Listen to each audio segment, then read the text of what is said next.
আসসালামু আলাইকুম। আমি আজকে নিয়ে আসছি ছাগল জঙ্গল। এ জায়গা অনেক পাথর, ডর লাগে যে সাপ টাপ থাকতে পারে।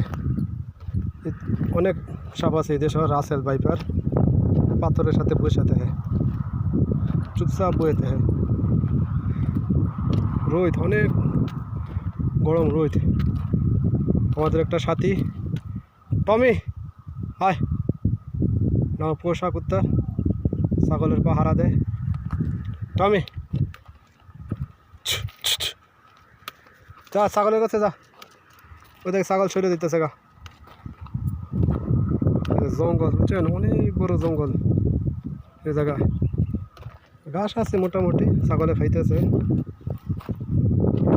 হাঁটতে হাঁটতে পানি বাড়িয়েছে, পানি তৃষ্ণা ধরেছে, গেছে পানি আনতে মন নাই, পানি তৃষ্ণা ধরছে।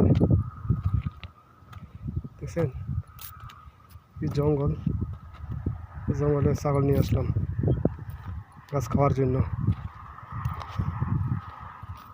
তো ঘাস খাইতেছে। আর কুত্তাটা অনেক ভালো, বুঝছেন, ছাগলের অনেক সুন্দরভাবে পাহারা দেয়।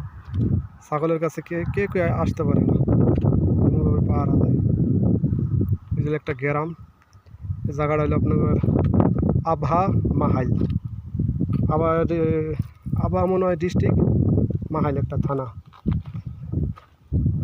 তবে সুন্দর, অনেক পরিবেশ অনেক সুন্দর, পাহাড় পর্বত, উর্বর থেকে উঠতে দেখবেন অনেক সুন্দর।